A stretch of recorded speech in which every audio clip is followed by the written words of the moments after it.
딱 맞았습니다. 최근에 제가 얼마나 말도 안 되는 경험을 했는지 몰라요. 저는 비서로 일하고 있어요. 자산 규모가 최소 5천억 원 이상인 중견기업에서 회장님을 모시고 있습니다. 원래는 전혀 다른 일을 하다가 이 회사에 들어온 지도 벌써 10년 가까이가 되었네요. 가끔 제가 비서 일을 하고 있다는 게 신기할 때도 있지만 그래도 저는 보람을 느끼며 일하고 있습니다. 앞으로도 계속 비서 일을 하고 싶을 정도로요. 그런데 지금까지 일하면서 단 한 번도 느껴본 적 없었던 수치심을 느낄 정도로 힘든 사건이 최근에 있었어요. 오늘 바로 그 사건에 대해 이야기하려고 합니다. 저에게는 이제 만난 지 10개월 정도 된 남자친구가 있어요. 친구들과 여름 휴가 때 놀러 갔던 바닷가에서 남자친구를 처음 만났습니다. 부끄럽지만 흔한 말로 헌팅으로 만났어요. 남자친구는 처음부터 제게 적극적으로 다가왔어요. 휴가가 끝나고 나서도 제게 따로 연락이 와서는 자꾸 만나자고 하더라고요. 사실 저는 연애까지 할 생각은 없었습니다. 휴가지에서 서로 아무것도 모르는 상태로 만났으니 사실 좀 진지하게 만나지기는 꺼려지더라고요. 거기다가 남자친구가 저보다 4살이나 연하이기도 했고 워낙 외모도 호감형이라 여자들에게 인기도 많을 것 같아 보였거든요. 주변 친구들은 잘생긴 애다가 연하면 더 좋지 뭘 고민하냐고 했지만 사실 저는 진지한 연애를 하고 싶었어요. 결혼도 빨리 하고 싶었거든요. 그런데 저보다 연하에 인기도 많은 젊은 남자가 진지하게 연애할 생각이 있을까 싶어서 저는 연애를 시작하기 전부터 괜히 망설여지더라고요. 반면 남자친구는 굉장히 적극적이었어요. 처음 만났을 때부터 저와 결혼하게 될 것만 같은 운명을 느꼈다면서 저와 꼭 진지하게 만나보고 싶다더군요.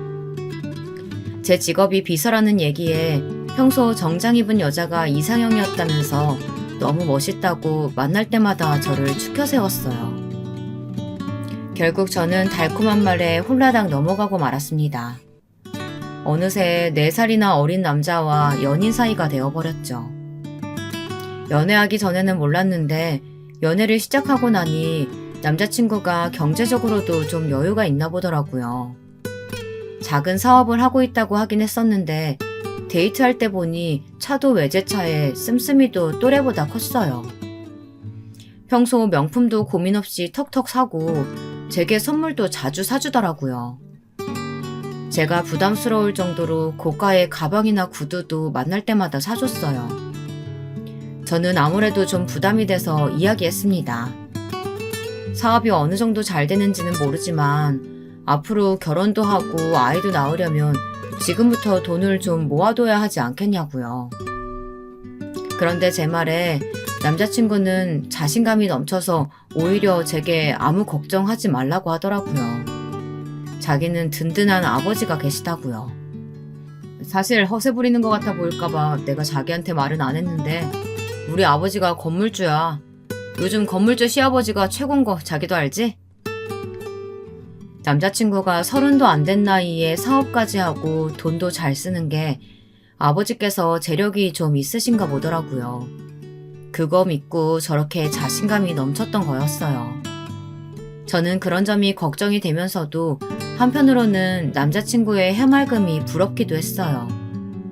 저는 어릴 때부터 워낙 절약정신이 투철한 부모님 밑에서 자랐기 때문에 돈은 최대한 아낄 수 있는 만큼 아껴서 중요한 일에 쓰는 거라고 배우면서 컸습니다. 그래야 나이 들어서 남의 신세 안 지고 안정적으로 살 수 있다고요. 남자친구가 아무 생각 없이 돈만 쓰는 건 아닌가 걱정했는데 그래도 집안에서 도움은 받을 수 있는 상황인 것 같아서 그나마 다행이라고 생각했습니다. 아직 제 결혼 상대로 마음에 쏙 드는 정도의 남자친구는 아니었지만 그래도 아직 나이가 젊으니 제가 옆에서 내조하면 미래를 생각해도 괜찮지 않을까라는 생각도 했어요. 그때까지는 말이죠. 그런데 얼마 뒤 남자친구가 먼저 결혼 이야기를 꺼냈습니다.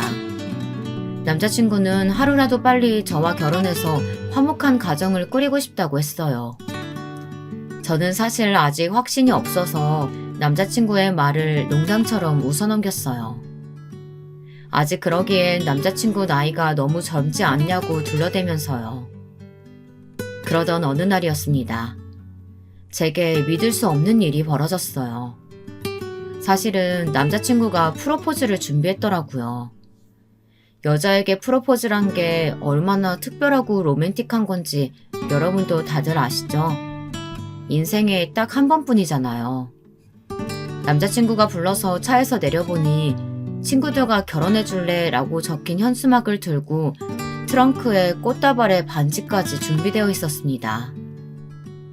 그 순간 저는 다이아몬드 반지에 눈이 멀어버렸어요. 그 순간 너무 황홀할 정도로 행복하더라고요.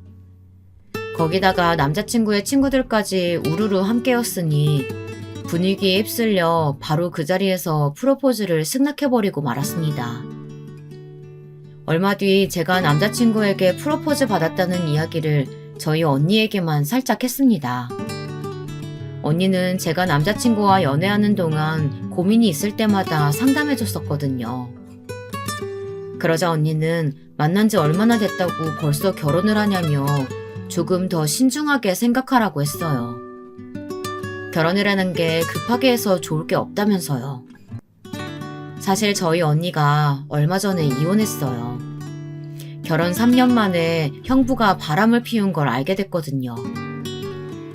남자는 겉만 봐선 몰라. 적어도 1년은 넘게 만나봐야 하는 거야.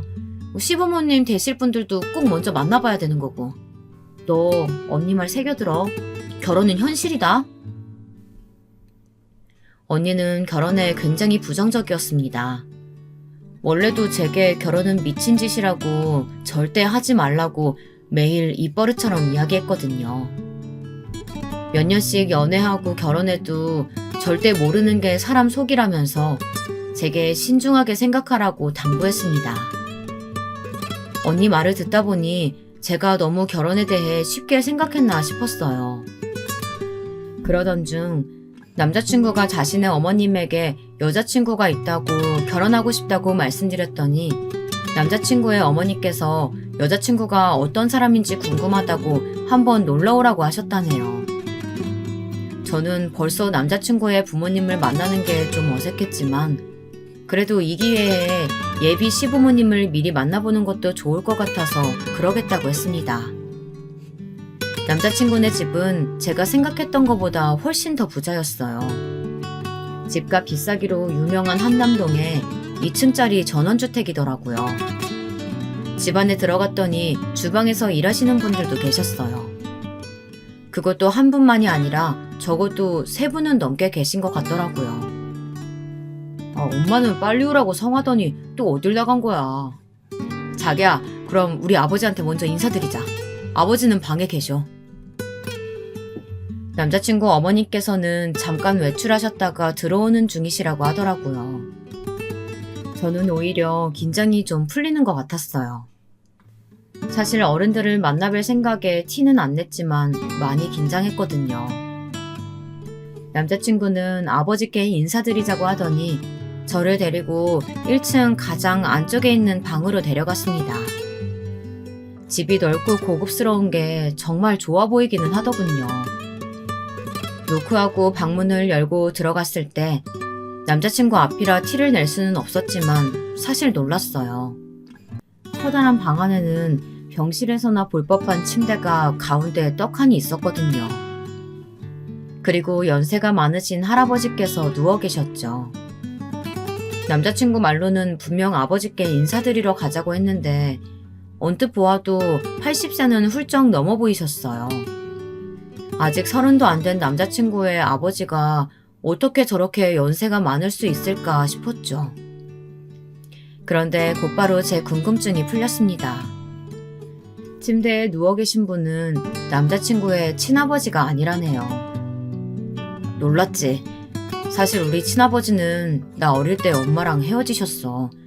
그리고 몇 년 전에 새아버지랑 재혼하셨거든. 그런데 재혼하시고 얼마 안 돼서 새아버지가 루게릭병에 걸리셨다는 걸 알았어. 그랬구나. 난 전혀 몰랐네. 너무 힘들었겠다. 두 분 사이가 워낙 좋으셔서 그래도 다행이야. 엄마가 지극정성으로 돌보셔서 그런지 그래도 아버지 증상이 더디게 나타나고 있거든. 지금도 간단한 의사소통 정도는 돼. 아버지, 제 여자친구예요. 예쁘죠? 저는 남자친구가 마냥 철없는 부잣집 아들인 줄 알았는데 이런 사연이 있는 줄은 몰랐습니다. 저는 마음이 너무 안 좋았어요. 겉으로 보기엔 언제나 밝아 보였는데 어머니와 단둘이 얼마나 힘든 시간을 보냈을까 싶어 마음이 쓰였습니다. 아버님 안녕하세요. 처음 인사드려요. 저 준우 씨 여자친구예요. 남자친구의 아버님은 저를 보고 웃으셨어요. 그러고는 작은 소리를 내며 반갑다고 하셨죠. 류게릭병 진단받은 지 꽤 오래되셔서 상태가 좋진 않았지만 그래도 혈색이나 표정은 굉장히 밝아 보이셨어요. 남자친구 말대로 어머님께서 열심히 간호하셔서 지금까지 잘 버티고 계신 것 같았습니다. 저는 다른 가족은 없는지 남자친구에게 물었어요. 그런데 남자친구의 아버지에게 따님이 한 분 계시다네요. 결혼하고 아이도 있어서 따로 살고 있고요. 누나라고는 부르는데 사실 남보다 못해.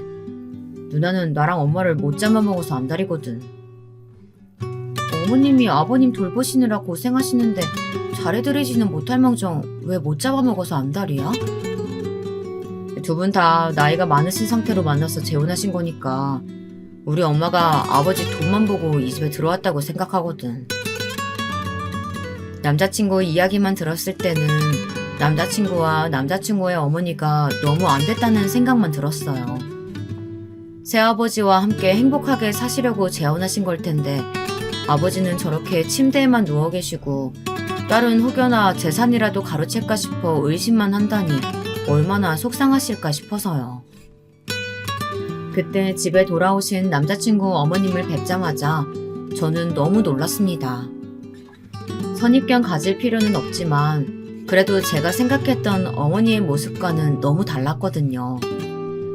남자친구의 어머님이 어디를 다녀오신 줄은 몰라도 머리부터 발끝까지 온통 다 화려했어요.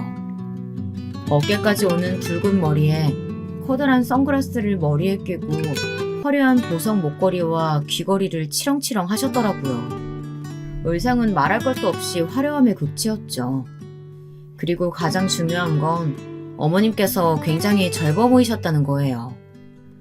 9연세에 얼굴이며 목에 주름 하나 없이 팽팽하시더라고요. 조금 전 2층에서 만나 뵌 남자친구의 새아버지와는 정말 부부 사이가 맞나 싶을 정도였어요. 조금 과장해서 부녀지간이라고 해도 믿을 수 있겠다 싶을 정도로요. 어머, 내가 손님 모셔놓고 늦었네. 너무 미안해요. 내가 다니는 병원 원장이 이 시간밖에 예약이 안 된다고 해서. 아니에요. 저희도 금방 왔어요. 그런데 병원에는 왜 다녀오셨어요? 어디 편찮으세요? 저는 혹시나 어머니께서 어디가 안 좋으신 건가 싶어서 걱정되어 물어봤는데 병원이 그런 병원이 아니더군요. 역시 나이를 거스를 정도로 팽팽한 피부를 유지하는 데에는 다 방법이 있었습니다. 사실은 내가 요즘 턱이 너무 처져서 주사 좀 맞느라고 늦었어요. 요즘 엄청 유명한 V라인 주사 그거 맞고 오느라고 조금 늦었지 뭐예요. 이제 보니 남자친구가 어머님을 닮은 거더라고요. 남자친구의 어머님도 해맑고 엄청 밝으셨어요.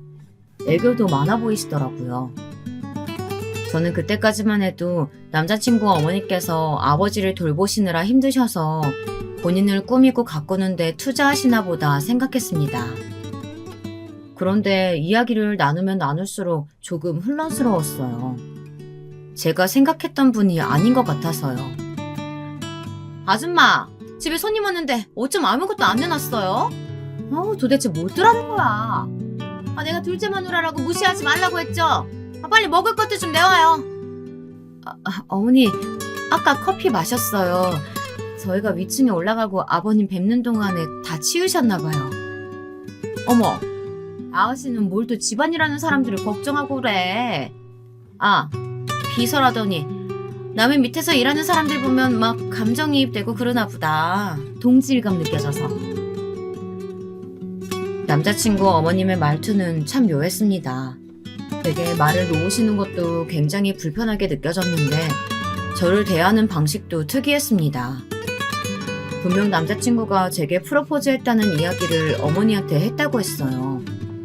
그런데도 저를 아들의 여자친구 혹은 예비 며느리가 아닌 지나가다 우연히 만난 아가씨 정도로만 대하셨죠. 아무래도 제가 마음에 들지 않으시는 것 같았어요. 근데 아가씨가 들고 있는 가방 그거 무슨 브랜드야? 난 난생 처음 보네 그런 가방. 아, 이거 브랜드 아니에요. 저는 원래 명품은 잘 몰라서 그냥 인터넷으로 예쁘면 사거든요. 어머, 그게 예뻐?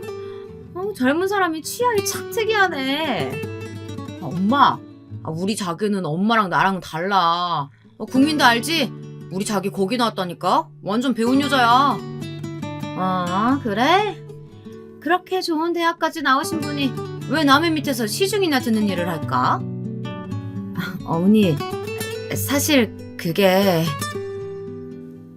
저는 제가 비서 일을 하는 이유에 대해서 남자친구 어머니께 설명드리려고 했습니다. 그런데 그때 갑자기 초인종 소리가 들렸어요. 주차장으로 차가 들어오는 소리라고 하더군요. 그 순간 남자친구의 어머니께서 분주해지셨습니다.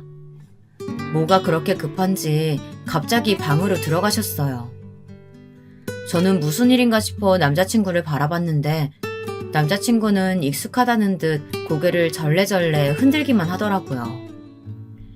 방에 들어가셨던 어머님이 금방 나오시긴 했는데 저는 어머님의 모습을 보자마자 좀 의아했습니다. 어머니께서 옷을 갈아입고 나오셨더라고요.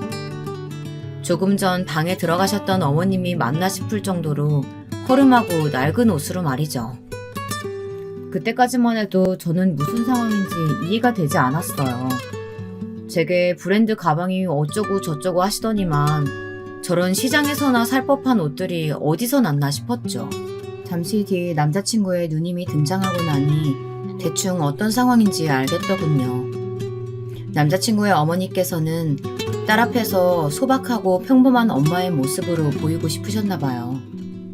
아무래도 남자친구의 누님이 어머니를 좋아하지 않는 상황이었으니 남자친구 어머니 입장에서는 괜한 꼬투리 잡힐 일은 하지 않으려고 하시는 거겠죠. 남자친구의 어머님은 저를 딸에게 아들 친구라고 소개했어요. 곧바로 남자친구의 누님이 제게 그럼 예비 며느리인 거냐고 물었지만 제가 말도 하기 전에 어머님께서 선을 딱 그으시더라고요. 아직 나이도 어린데 무슨 결혼이냐면서요. 남자친구는 그 앞에서 철딱서니 없이 프로포즈도 했다고 이제 곧 결혼할 거라고 말했습니다. 그러자 남자친구의 어머님 표정이 싹 바뀌셨어요. 저는 그 순간 분명 느꼈습니다. 어머니께서는 역시나 저를 마음에 들어하지 않으시는 거였죠. 남자친구 어머님은 제가 남자친구보다 연상이라는 게 가장 마음에 걸리시는 것 같았어요. 여자 나이 30대면 아이나 하나 금방 가지겠냐는 이야기까지 하시더라고요. 새어머니야말로 창피한 줄 모르고 환갑 앞두고서 백수 아들까지 달고 남의 집에 들어와 놓고 그런 걸 왜 따져요? 요즘 세상에 연상 연하가 뭐가 흠이라고요. 너는 무슨 그런 말을 하니? 그리고 우리 아들이 왜 백수야? 요즘 사업하잖아. 얘가 가만 보니까 완전 사업 체질이더라고. 투자금만 넉넉하면 금방 자리 잡을 거야. 지금 투자금이라고 했어요? 야, 너 김준호 아니고 이준우잖아.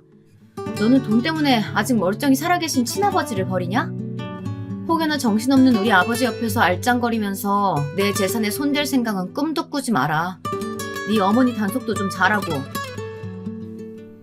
저는 제가 아무래도 오늘 나를 잘못 잡았다 싶었습니다. 분위기가 아주 살벌하더라고요.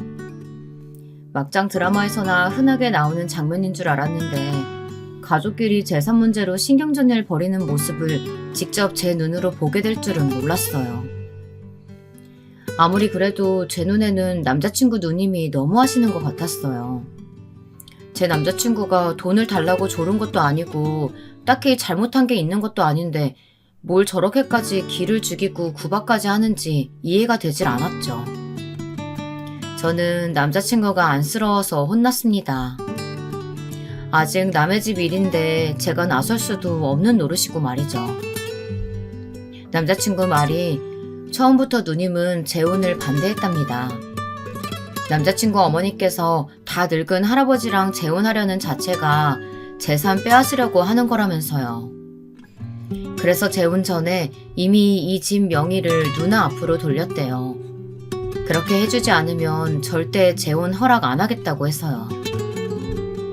잠시 뒤 남자친구의 누나가 돌아가고 저도 집에 돌아가려고 했습니다. 그래서 어머님께 인사를 드리려고 했어요. 어머님께서는 아버지가 누워 계신 방에 계시더라고요. 어머님은 제가 들어오는 것도 모르고 눈물을 쏟으시며 누워 계신 아버지에게 폭 안겨 계셨습니다. 마치 비련의 여주인공처럼요. 여보, 당신 딸내미가 나한테 하는 거 봤지? 제가 저런다니까. 당신이 빨리 일어나서 나랑 우리 아들 지켜줘야지. 남자친구 어머님의 애교에 아버님은 누워서도 미소를 지어 보이시며 좋아하셨습니다. 손가락까지 까딱거리시며 어머니의 어깨를 토닥여 주시더라고요. 저는 그때까지만 해도 두 분 사이가 너무 좋아 보인다고 생각했습니다. 그런데 저는 잠시 뒤 온몸에 소름이 돋았습니다. 일어나서 저 못된 딸년한테 따끔하게 한마디도 못 해주면서 당신이 무슨 남편이야.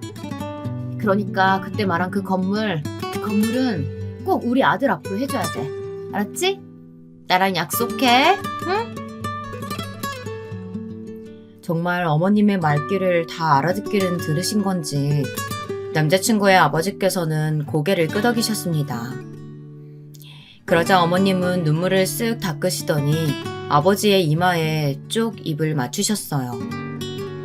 그러고는 곧바로 어딘가로 급하게 전화를 거셨습니다. 나예요. 지금 당장 우리 남편 건물 증여 관련 서류랑 유언장 가지고 우리 집으로 바로 와요. 지금 당장. 저는 놀라서 그대로 방을 나왔습니다. 사실 겁이 났어요. 제가 지금 제 눈으로 본 상황이 무슨 일인가 싶어서요. 저는 이 일을 남자친구에게 말해야 하나 말아야 하나 고민이 됐습니다. 하지만 말하지 못하겠더라고요. 남자친구는 조금 전 누님이 왔다 간 일만으로도 상처를 받은 것 같아 보였는데 어머니의 일까지 이야기하면 많이 속상해할 것 같았죠. 혼란스러운 와중에 남자친구 어머니께서 제가 혼자 거실에 있을 때 제게 오시더니 그만 돌아가 달라고 하셨어요. 어머, 아직도 있었어요? 나이도 먹을 만큼 먹은 아가씨가 눈치가 없네요. 우리가 집안일로 정신이 없어서 외부인은 좀 나가줬으면 좋겠는데.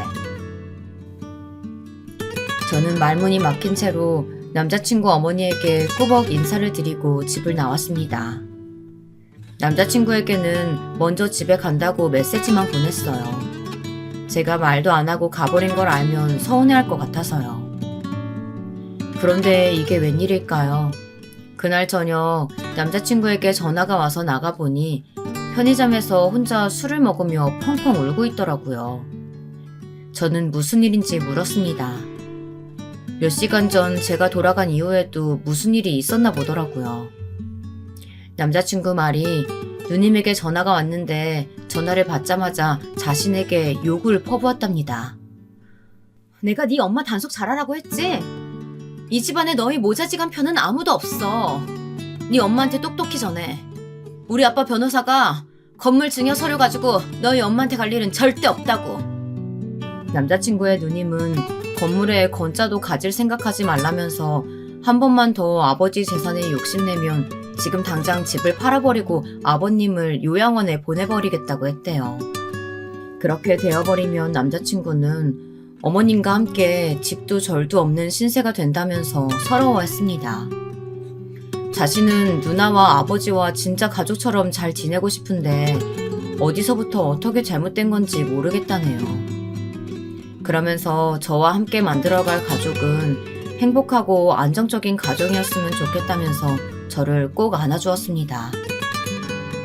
저는 남자친구가 안쓰러웠어요.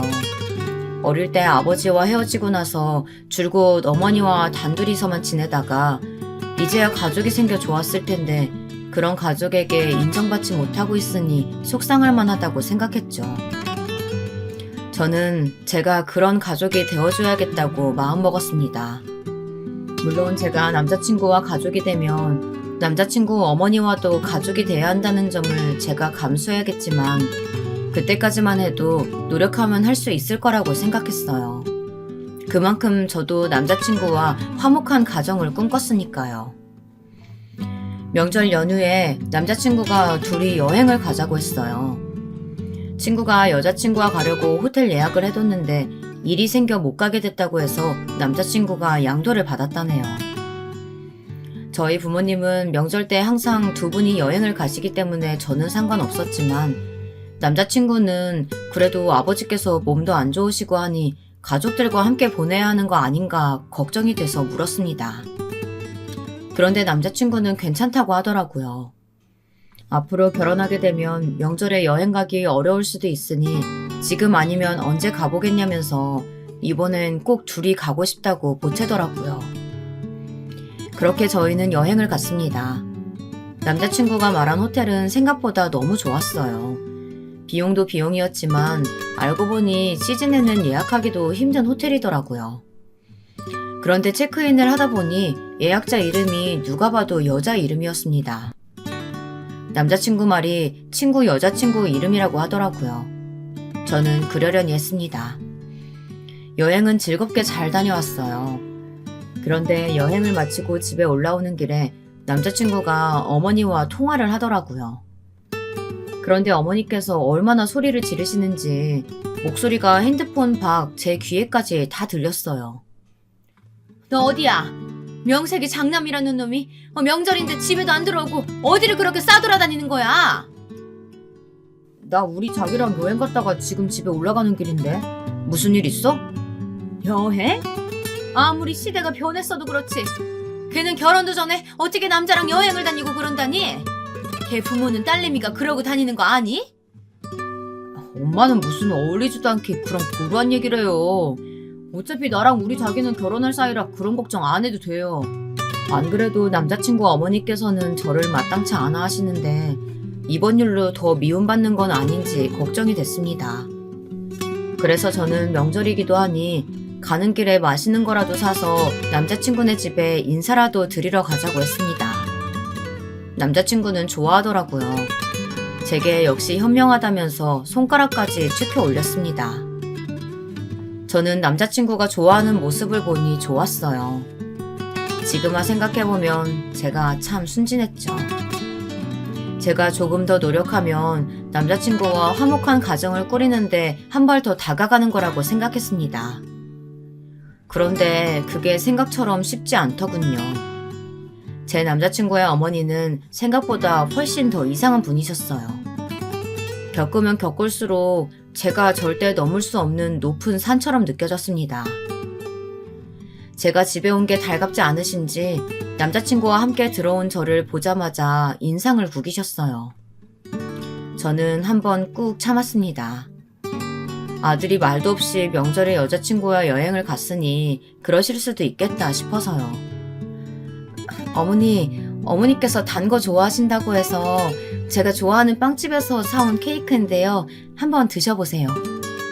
어머, 난 케이크는 신세계백화점 거 아니면 안 먹는데? 아무튼 고마워요. 아줌마, 이거 같이들 나눠 먹어요. 제가 사온 케이크를 보지도 않으시고 곧바로 주방에 계시는 아주머니를 부르시더라고요. 저는 남자친구 어머니께서 저를 왜 이렇게 마음에 들어하지 않으실까 궁금했습니다. 저에 대해 아시는 거라고는 나이나 직업 정도밖에 없으실 텐데 그것만 가지고 저를 이렇게까지 싫어하는 티를 내시는 걸까 싶어서요. 사실 제가 지금까지 살면서 어디 가서 어른들에게 미움받아 본 적이라고는 없거든요. 저는 방법을 바꿔서 정면 돌파를 해야겠다 싶었습니다. 저도 남자친구 어머니를 예비 시어머니라고 생각하면 마음이 답답하고 잠도 잘 오지 않았지만 그래도 해보는 데까지는 해봐야겠다 싶었죠. 어머, 신세계 케이크 맛있죠? 저도 좋아해요. 나중에 저랑 같이 가요, 어머님.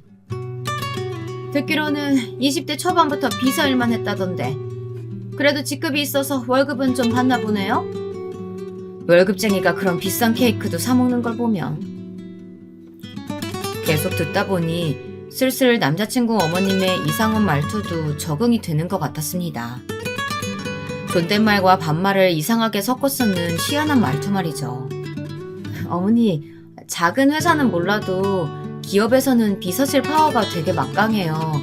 거기다가 저는 회장님을 모시고 있으니까 당연히 회사에서는 실세나 다름없죠. 저는 어머님과 어떻게든 친해져 보려고 부단히도 노력했습니다. 제가 어떤 사람인지 천천히 알려드리다 보면 조금씩 마음을 열지 않으실까 싶었어요. 그런데 남자친구 어머님은 전혀 그럴 생각이 없으신 것 같았습니다. 제 말에 자꾸만 피식피식 비웃으셨어요. 콧방귀도 간간히 뀌시면서요. 원래 신협병 걸린 애들이 알아서 회사에 충성하는 거지 뭐. 그런 충신들 덕분에 회사도 돌아가는 거고. 저도 하는 데까지 해보겠다는 마음을 굳게 먹기야 했지만 기분이 상하는 건 어쩔 수 없었습니다. 지켜보던 남자친구가 아무래도 안 되겠다 싶었는지 제 편을 들겠다고 제 말을 좀 거들었는데 그게 오히려 더 어머님의 심기를 건드리는 일이 되어버렸습니다. 엄마는 평생 동네에서 작은 가게만 하느라 직장생활 한 번도 안 해봤으면서 뭘 한다고 자꾸 우리 자기한테 뭐라고 해. 난 우리 자기가 정장 딱 입고 멋있게 사무실에서 일하는 거 상상만 해도 너무 멋있던데. 너는 사업한다는 놈이 그렇게 사람 보는 눈이 없어서야. 다 늙은 아저씨들 뒤치다거리나 해주는 그딴 게 무슨 직업이라고. 멋있긴 뭐가 멋있어. 순간 저는 제 귀를 의심했습니다. 정말 제게 하는 말씀이 맞나 싶어서요. 기분이 상해서 화를 내야 하는 건 저인데 오히려 남자친구 어머님께서 소리를 지르시면서 화를 내셨습니다. 아버님 약 드실 시간이라 가봐야 하니 제게 그만 돌아가라고요. 아가씨가 자꾸 우리 집 며느리라도 된 것처럼 착각해서 마음대로 이 집에 드나드니까 내가 어른으로서 한마디 할게요. 나는 나이도 많고 평생 열심히 일만 한 아가씨 같은 며느리 볼 생각 없어요. 나는 부잣집에서 곱고 귀하게 자란 아가씨랑 내 아들 이어줄 생각이니까 이제 다시는 나한테 인사하러 올 거 없어요. 어머니, 제가 그냥 나이만 먹은 게 아니에요. 저 그동안 일하면서 번 월급은 그대로 다 모아서 서울에 아파트도 있어요. 그것도 자가예요. 이 정도면 준우 씨에 비해 결혼 조건은 제가 훨씬 좋은 것 같은데요. 그래 엄마, 난 아직 엄마랑 아버지한테 얹혀 살잖아. 우리 자기 정도면 완벽하지. 그리고 왜 나랑 결혼할 사람을 엄마 마음대로 정해. 난 무조건 우리 자기랑 결혼할 거야. 남자친구의 말에도 어머님은 아랑곳하지 않았습니다. 저는 또 쫓기듯 남자친구의 집에서 나왔어요. 벌써 2번째였죠. 이 집에서 천대를 당하는 거 말이죠. 저는 마음이 너무 상해서 집에 돌아가는 길 내내 한마디도 하지 않았습니다. 그런 저를 풀어주려고 남자친구는 이런저런 실없는 소리까지 해댔지만 전혀 위로가 되지 않았습니다. 남자친구 말이 어머님은 재혼하시기 전 동네에서 이런저런 장사를 전전하셨대요. 어떨 땐 순댓국도 팔다가 그러다 망하면 또 호프집을 하고 그러다가 새아버지를 만나셨대요. 새아버지가 시장 골목에 건물이 있어서 자주 가게에 왔었는데 사채놀이 비슷하게 하면서 가게 상인들한테 돈도 빌려주고 이자도 받고 했었답니다. 그러다 남자친구 어머님이랑 눈이 맞아 재혼까지 하신 거였죠. 남자친구는 그래서 어머님이 자격지심이 좀 있답니다. 옷이며 말투도 고상해 보이려 노력하시는 거라네요. 저는 그런 걸 다 떠나서 저를 대하시는 남자친구 어머님의 방식이 너무 싫었습니다.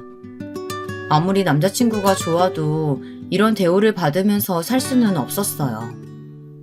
저는 고민이 많았습니다. 제가 생각했던 미래와 점점 멀어지는 기분이 들어서요. 30대 중반을 넘어서기 전에 좋은 사람과 가정을 이루고 예쁜 아이도 빨리 낳고 싶었으니까요. 그래서 좋은 엄마가 되고 싶었습니다. 그런데 지금 상황에서는 절대 가능하지 않을 것 같았어요. 남자친구를 좋아하지만 남자친구와 만약 결혼하게 되어도 전혀 화목한 가정을 만들지는 못할 것 같았거든요. 그런데 생각지도 못한 일을 알게 되었습니다. 하마터면 제가 제 손에 든 도끼로 제 발등을 찍어버릴 뻔했지 뭐예요. 저는 이대로 가만히 있을 수는 없었습니다. 그래서 진실을 모두 알리기 위해서 남자친구네 집으로 찾아갔습니다. 연락 없이 불쑥 말이죠. 너 생각보다 보통이 아니구나. 내가 그렇게 알아듣게 말했는데 여길 또 온 거야? 넌 내 아들이 그렇게 좋니? 남자한테 빠져서 네 자존심도 다 버릴 만큼? 자존심이요? 자존심 없는 건 어머님네 모자지간 같은데요. 뭐야? 이게 오냐오냐 봐줬더니만 선을 넘네. 내가 이럴 줄 알았다니까. 네가 내 아들 잡아서 어떻게든 인생 좀 펴보려고 했다가 이제 안 될 것 같으니까 본색을 드러내는 거지. 본색은 이제 어머니께서 드러내셔야 할 것 같은데요. 고상한 척 이제 그만하시고요. 그 순간 예비 시어머니의 눈빛이 획 돌변했습니다. 쨍그랑 들고 있던 찻잔까지 바닥에 던져버리더라고요. 인연이 어디서 보자 하니까 어디서 주제도 모르고 어디 감히 내 앞에서 잘난 척을 해. 그래, 이게 바로 내 본색이다. 어쩔래? 그때였습니다. 급하게 연락을 받고 집에 돌아온 남자친구는 상황을 보자마자 놀라서 어머니에게 그만하라며 제 앞을 가로막았습니다. 저는 제 몸에 남자친구의 손이 닿자마자 온몸에 소름이 돋는 것만 같았어요.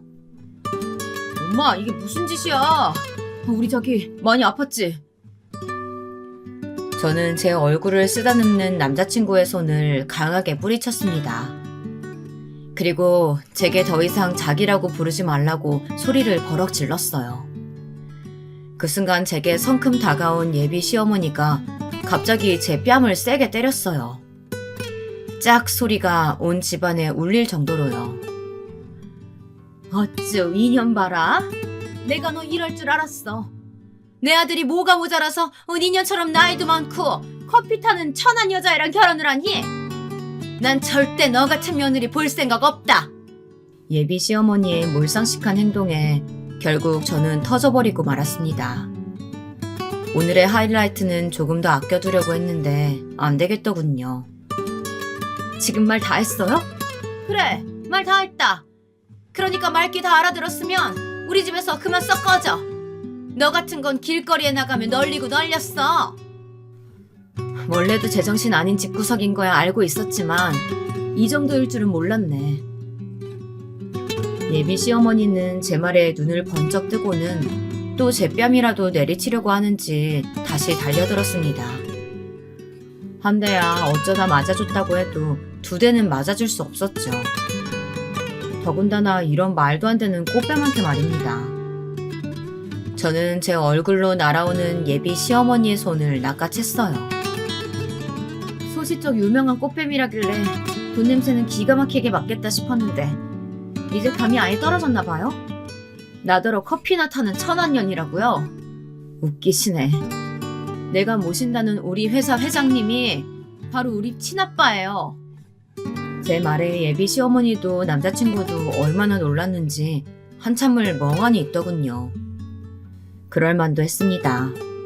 제가 꽃뱀이라고 말한 것도 놀라웠겠지만 제일 놀란 건 제가 다니는 회사가 저희 아버지 회사라는 거였을 거예요. 지금까지 그렇게 무시했던 제가 회장 딸이라는 사실 말이죠.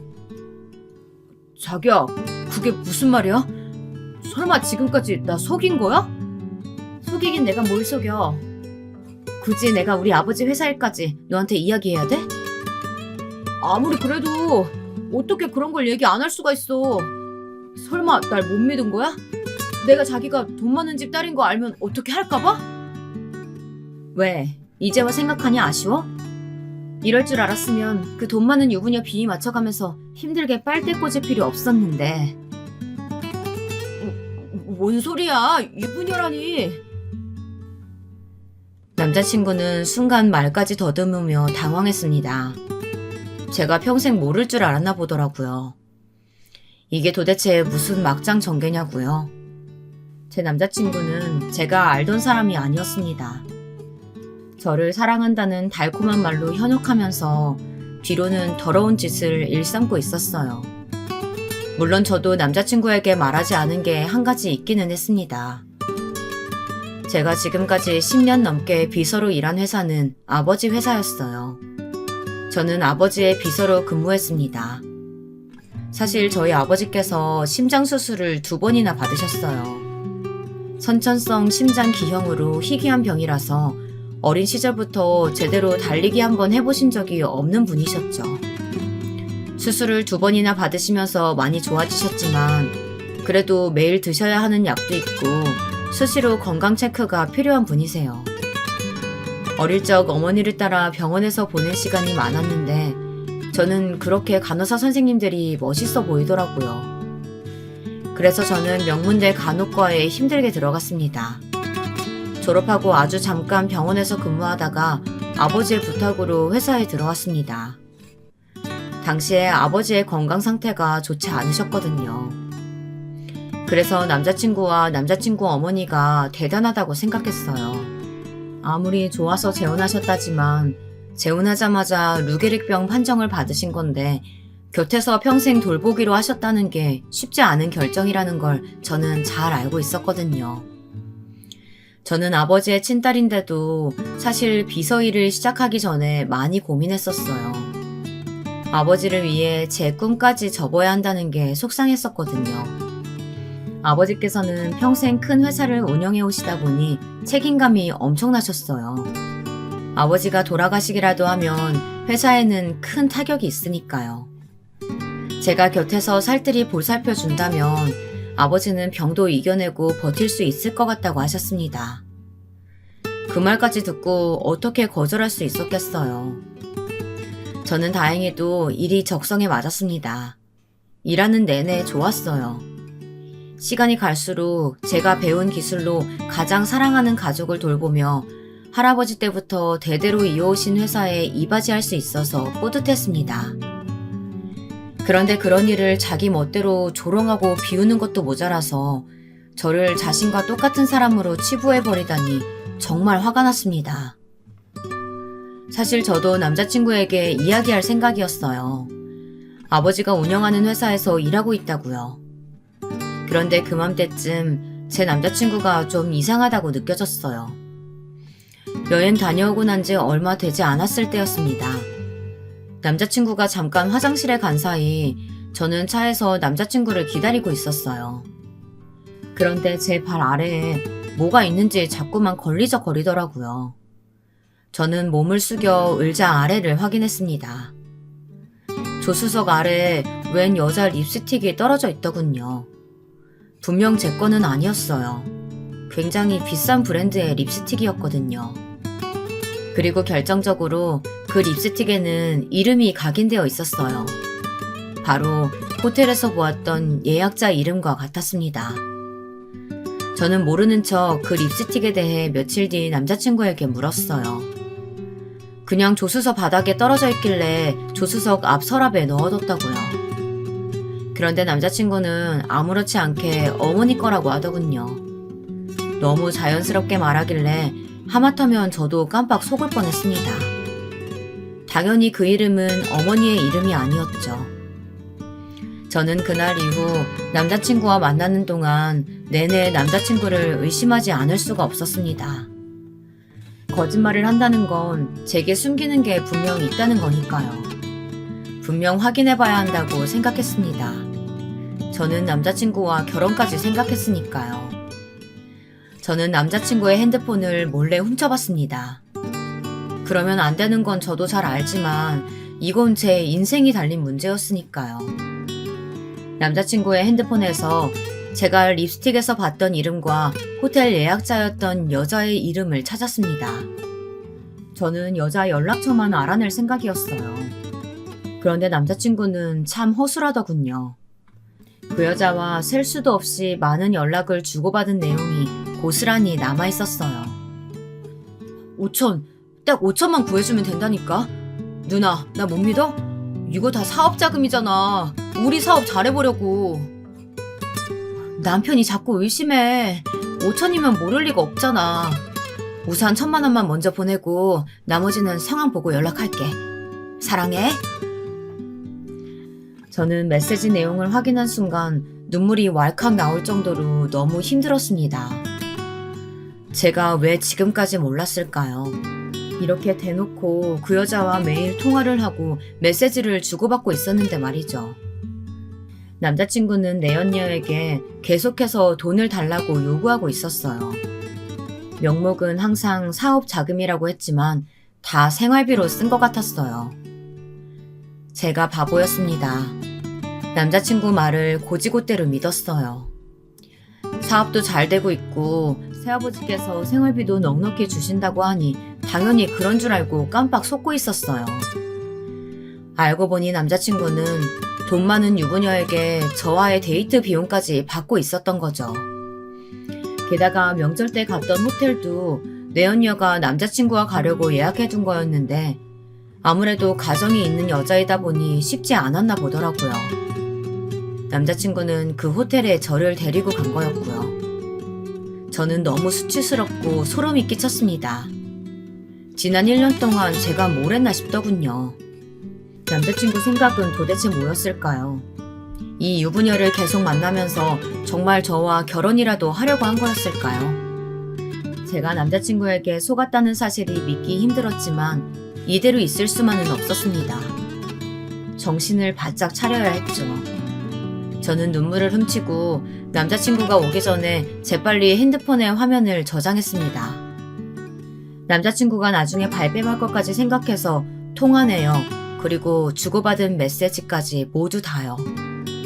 저장한 사진을 제 핸드폰으로 전송했어요. 사실 그때까지만 해도 제가 이걸 가지고 뭘 어쩌라는 건 아니었어요. 단지 남자친구에게 받은 씻을 수 없는 수치심과 배신감에 대해 그대로 돌려주고 싶을 뿐이었습니다. 그래서 결정적인 순간에 남자친구를 망신주려고 했어요. 딱 그 정도였습니다.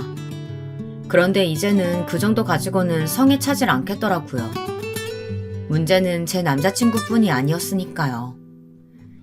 그날 집에 돌아와 저장한 메시지 내용을 꼼꼼히 다시 한번 확인해 보았는데 급한 마음에 이것저것 다 보이는 대로 저장해서 전송했더니 남자친구가 모르는 번호의 누군가와 주고받은 메시지까지 저장되어 제게 보냈더라고요. 그런데 그 내용이 충격 그 자체였습니다. 그 모르는 번호로 저장된 사람은 다름 아닌 남자친구의 친아버지였습니다. 어린 시절 어머니와 이혼했다는 아버지 말이죠. 네 엄마 왜 전화 안 받냐? 영감탱이 시중 주느라 엄청 바쁜가 봐? 이번 달 생활비 안 들어왔던데 아직도 그 영감탱이 딸내미가 돈줄 맞고 있는 거야? 좀 기다려. 나랑 엄마도 미치겠어. 재수없는 누님께서 중간에서 아주 짜증나게 한다니까. 우선 네 돈이라도 좀 보내봐. 돈이 있어야 아버지도 뭘 할 거 아니야. 나도 돈 없어서 요즘 데이트 비용까지 그 유부녀한테 알랑방에 끼면서 받은 돈으로 한다니까. 그러니까 아버지 조금만 기다려. 엄마가 조금만 더 작업하면 영감탱이가 건물 넘겨줄 것 같다고 했어. 그러게 가난한 여자랑 연애를 뭐하러 하냐. 돈 많은 물주나 하나 잡아서 빨리 장가 나가라니까. 남자친구네 집안은 몽땅 다 사기꾼 집안이었습니다. 남자친구네 가족은 몽땅 다 사기꾼 집안이었습니다. 남자친구가 부모님 두 분을 아주 그대로 빼다 박았더군요.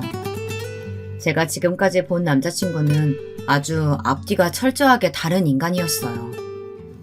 남자친구에게 내연녀가 있다는 것도 놀라운데 어머니와 아버지가 형식상 이혼만 하고 연락까지 하고 지낸다는 건 더 기가 막힐 노릇이었죠. 그걸 가지고 제 앞에서 구구절절 불쌍한 척한 것까지도 너무 가증스럽더라고요. 저도 처음엔 그냥 똥 밟았다 생각하고 헤어지려고도 했습니다. 그런데 남자친구네 집에 갔을 때 배웠던 남자친구 아버지의 얼굴이 아른거렸어요. 그래서 저는 좋은 일 한다 생각하기로 했습니다.